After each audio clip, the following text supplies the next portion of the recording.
Dorothy Sullivan was found unconscious on her living room couch at 3:47 p.m. on a Tuesday afternoon. Her daughter had stopped by for their usual tea time and discovered her mother slumped over, the television still playing in the background. The paramedics arrived within minutes. Dorothy's pulse was weak, her breathing shallow. But here's what shocked everyone at the hospital. Dorothy wasn't having a heart attack. She wasn't having a stroke. She had simply taken an afternoon nap. The same kind of nap she'd been taking for the past 15 years. So what changed? Why did this particular nap nearly cost her life? And more importantly, could this happen to you? Before we begin, I want to hear from you. Tell me in the comments, where are you watching this video from and what time of day is it right now? I would love to know. And if you enjoy this video, hit the subscribe button. If not, at least stick around because what I'm about to share could save your life or the life of someone you love. 1. The mystery of the dangerous nap. Dorothy's story isn't unique. In fact, it's becoming alarmingly common. But before we dive into what happened to her, let me take you back 3 months earlier to a routine doctor's appointment that she almost canceled. Dr. Raymond Lopez had been Dorothy's physician for 12 years. He knew her well, a vibrant 73-year-old woman who volunteered at the local library, tended to her rose garden, and never missed her grandson's baseball games. During this particular visit, Dorothy mentioned something casually, almost as an afterthought. "I've been feeling a bit more tired in the afternoons lately," she said, adjusting her glasses. "Nothing serious. I just take a quick nap and I'm fine." Dr. Lopez nodded, made a note in her file, and moved on to checking her blood pressure. But that single sentence, that seemingly innocent observation, was the first warning sign, a clue that something was shifting inside Margaret's body. A shift that happens to millions of people over 70, yet most never recognize it until it's too late. You see, after 70, your body doesn't process sleep the same way it did at 50 or even 60. The circadian rhythm, that internal clock that's been ticking since the day you were born, begins to fragment. It's like an orchestra where the musicians start playing slightly out of sync. Individually, each instrument sounds fine, but together the harmony falls apart. For Dorothy, those afternoon naps weren't just rest, they were her body's desperate attempt to compensate for something else, something happening in the deep architecture of her sleep system that she couldn't feel or see. Let me paint you a picture of what was actually happening inside her body every time she closed her eyes for that afternoon nap. When you're younger, sleep is governed by two main forces, your circadian rhythm and something called sleep pressure. Sleep pressure is exactly what it sounds like. It builds up throughout the day, making you feel increasingly tired. By nighttime, that pressure is high enough to knock you out and keep you asleep for 7 to 8 hours straight. But after 70, sleep pressure doesn't build the same way. It's weaker, it's inconsistent. So when you take an afternoon nap, you're releasing some of that already diminished pressure. Then, when nighttime comes, there's not enough pressure left to keep you asleep. You wake up at 2 in the morning, staring at the ceiling, wondering why sleep won't come. This is where the danger begins. Dorothy started experiencing exactly this pattern. She'd nap for 45 minutes around 2 p.m., feel refreshed, make dinner, watch her evening shows, and go to bed at 10. But by midnight, she was wide awake. By 2 a.m., she was frustrated. By 4 a.m., she was scrolling through her phone, trying to will herself back to sleep. This went on for weeks, then months. Her nighttime sleep became fragmented, light, unsatisfying. So naturally, she felt more tired during the day. And what did she do? She napped longer. The cycle reinforced itself, spiraling deeper and deeper. But here's what Dorothy didn't know, what most people over 70 don't know. Chronic sleep fragmentation doesn't just make you tired, It triggers a cascade of biological changes that can be life-threatening. Her blood pressure, which had been stable for years, started to creep up. Her blood sugar levels became erratic. Her doctor noticed these changes during routine checkups, but attributed them to aging. Perfectly normal, he'd say. We'll keep an eye on it. But it wasn't normal. It was a red flag written in her body's own language, and no one was translating it. 2. The hidden dangers lurking in your afternoon rest. Now let me be clear. I'm not here to tell you that afternoon naps are evil. In fact, for many people over 70, a short nap can be restorative, even protective. But there's a crucial difference between a nap that heals and a nap that harms. And that difference comes down to 3 factors: timing, duration, and what's happening in your body while you sleep. Let's start with timing. Imagine your body's internal clock as a carefully choreographed dance. In the early afternoon, typically between 1 and 3 p.m., there's a natural dip in your alertness. This is called the post-lunch dip, and it's been part of human biology for thousands of years. It's why Mediterranean cultures have siestas. It's why you feel drowsy after lunch even if you didn't eat much. For people over 70, this dip becomes more pronounced. Your adenosine levels, the chemical that makes you feel sleepy, spike during this window. So if you're going to nap, this is actually the safest time to do it. You're working with your biology, not against it. But here's the catch. If you nap too late, say after 4 p.m., you're interfering with your body's preparation for nighttime sleep. You're essentially telling your brain, hey, we're sleeping now, when it's supposed to be gearing up for the main sleep event. It's like eating a full meal right before dinner. Your appetite for the real thing disappears. Margaret's naps crept later and later. She started napping at 3 p.m., then 3:30, then 4. Each time she pushed her nighttime sleep further into chaos. Now let's talk about duration. There's something called sleep inertia, that groggy, disoriented feeling you get when you wake up from a deep sleep. If you've ever napped for 2 hours and woken up feeling worse than before, you've experienced sleep inertia. It can last for up to an hour, clouding your judgment, slowing your reflexes, and even affecting your blood pressure. For someone over 70, sleep inertia isn't just uncomfortable, it's dangerous. Your balance is already more precarious. Your reaction time is already slower. Now add the fog of sleep inertia, and suddenly that trip to the bathroom becomes a fall risk. That drive to the grocery store becomes a potential accident. The sweet spot for a nap after 70 is between 20 and 30 minutes. Long enough to feel rested, short enough to stay in the lighter stages of sleep and avoid that deep, groggy awakening. But Margaret's naps stretched to an hour, sometimes longer. She'd wake up disoriented, stumbling to the kitchen, her head foggy and heavy. She'd laugh it off. Just a little too much sleep, she'd say. It wasn't funny. It was a warning. And then there's the third factor. What's happening inside your body while you nap?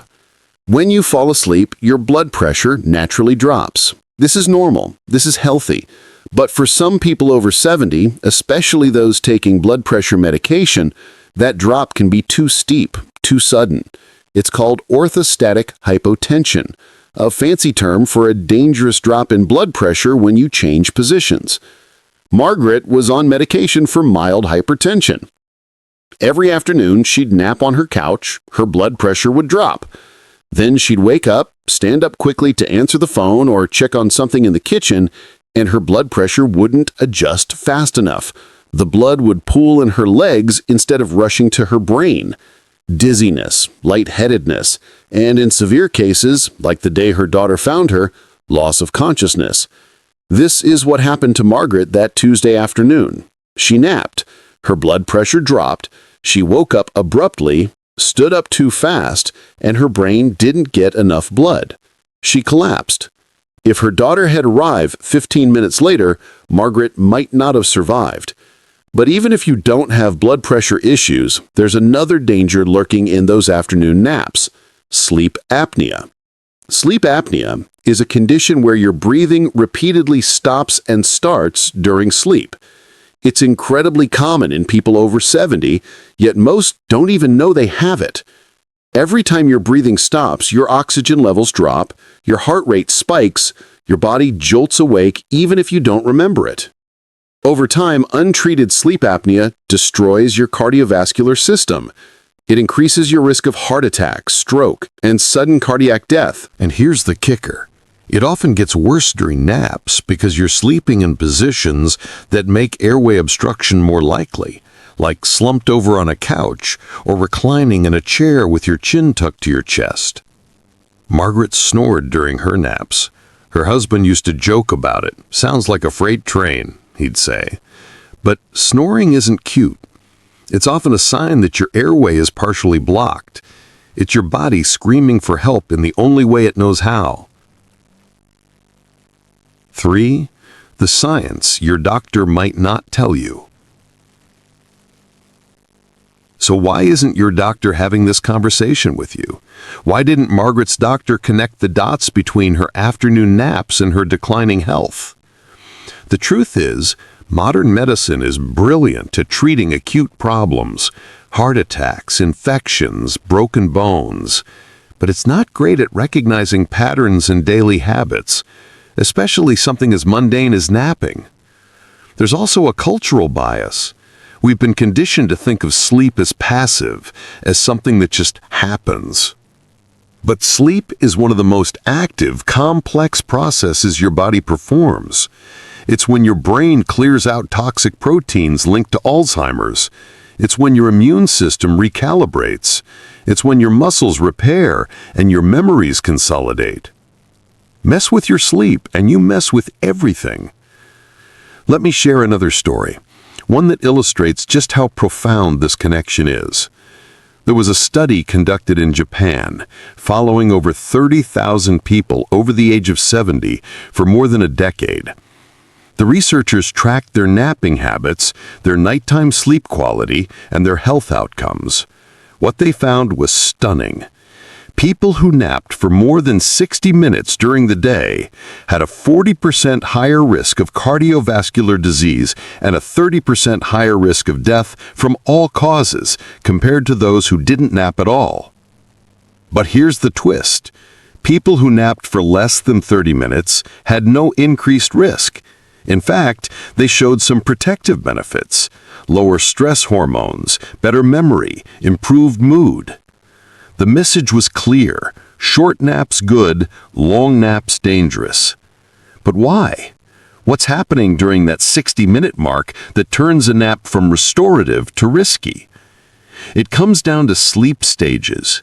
When you first fall asleep, you enter light sleep, stages 1 and 2. This is where your body starts to relax, your heart rate slows, your muscles release tension. If you wake up during this phase, you feel refreshed and alert. But if you sleep longer than 30 minutes, you often drop into deep sleep, stage 3, also called slow wave sleep.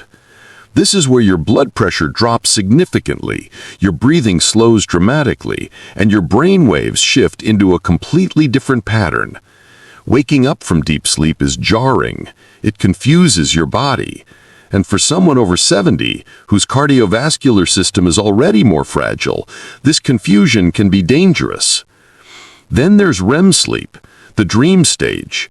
Most afternoon naps don't reach REM unless they're very long, but if you're chronically sleep deprived at night, your body might try to squeeze in some REM during the day. This is your brain's way of compensating. But REM during the day steals from REM at night, creating an even more fragmented sleep schedule. Margaret was caught in this exact trap. Her long afternoon naps were pulling her into deep sleep and sometimes even REM. She'd wake up groggy, stumble through the rest of her day, sleep poorly at night, and then need an even longer nap the next afternoon. The cycle was vicious, and it was slowly destroying her health. After her collapse, the hospital ran a full battery of tests. They discovered several things. Her blood pressure medication was too strong and needed adjustment. She had moderate sleep apnea that had gone undiagnosed for years, and her sleep schedule was completely out of sync with her circadian rhythm. The solution wasn't to stop napping altogether, it was to nap smarter. Her doctor, a sleep specialist this time, not just her general practitioner, gave her a new set of guidelines. Nap only between 1 and 3 p.m. Set an alarm for 25 minutes, no exceptions. Sleep sitting upright or in a slightly reclined position to reduce the risk of sleep apnea. And most importantly, work on improving her nighttime sleep so the desperate need for afternoon naps would diminish. They adjusted her medication schedule. They introduced an evening routine that included dim lighting, no screens after 8 p.m., and a consistent bedtime. They treated her sleep apnea with a CPAP machine. Within 6 weeks, Margaret's afternoon naps became optional instead of mandatory. Her energy stabilized, her blood pressure normalized. She got her life back. But not everyone is lucky as Margaret. Not everyone has a daughter who stops by at the right time. Not everyone gets a second chance. 4. Your action plan for safe afternoon naps after 70. So what should you do if you're over 70 and you love your afternoon naps? How do you keep them safe? First, assess your need. Ask yourself, am I napping because I'm genuinely tired or because it's become a habit? If you're sleeping well at night, 7 to 8 hours of solid, uninterrupted rest, and you still feel exhausted in the afternoon, that's a red flag. Talk to your doctor. Get screened for sleep apnea, anemia, thyroid issues, and other conditions that cause daytime fatigue. Second, time it right. The golden window is between 1 and 3 p.m. If you nap after 3:30, you're gambling with your nighttime sleep. Set a firm boundary and stick to it. Third, keep it short, 20 to 30 minutes maximum. Set an alarm. Don't trust yourself to wake up naturally. Your body will pull you deeper into sleep if you're sleep deprived. Use your phone, a kitchen timer, whatever works, but wake up before you hit that 30-minute mark. Fourth, create a nap-friendly environment, but not too comfortable. You don't want your bed. That should be reserved for nighttime sleep only. Instead, use a recliner, a couch, or even a comfortable chair. Keep the room slightly cool, dim the lights, but don't make it so perfect that you'll sleep for hours. Fifth, monitor your wake-up. Pay attention to how you feel when you wake up. If you're groggy, disoriented, or dizzy, your nap was too long or too deep. Adjust accordingly next time. And when you do wake up, don't jump up immediately. Sit for a moment. Let your blood pressure stabilize. Stretch gently. Give your body time to transition. Sixth, track your patterns. Keep a simple sleep diary for 2 weeks. Note when you nap, for how long, how you feel afterward, and how you sleep that night. You'll start to see patterns. Maybe you nap longer on days when you eat a heavy lunch, or when you're dehydrated, or when you've been more sedentary. These insights are gold. Seventh, address the root cause. If you're napping every single day out of necessity, something else is going on. It could be poor nighttime sleep, medication side effects, depression, chronic pain, or an underlying medical condition.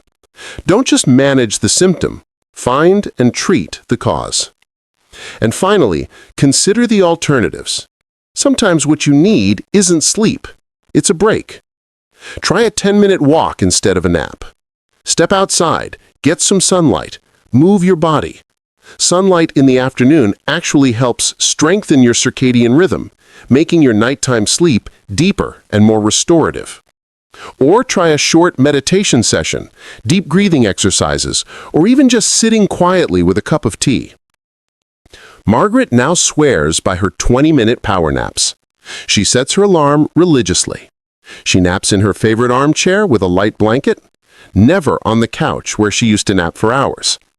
And she's reclaimed her nights, sleeping soundly from 10 p.m. to 6 a.m., waking up refreshed and ready for the day. She still volunteers at the library. She still tends her roses. She still never misses her grandson's baseball games. But now she does it all with the clarity and energy she thought she'd lost forever. Your afternoon nap doesn't have to be dangerous. It doesn't have to be the thing that steals your vitality or puts you at risk, but it does have to be intentional. It does have to be informed. Because here's the truth. After 70, everything matters a little bit more. The timing of your meals, the medications you take, the way you move your body, and yes, the way you sleep.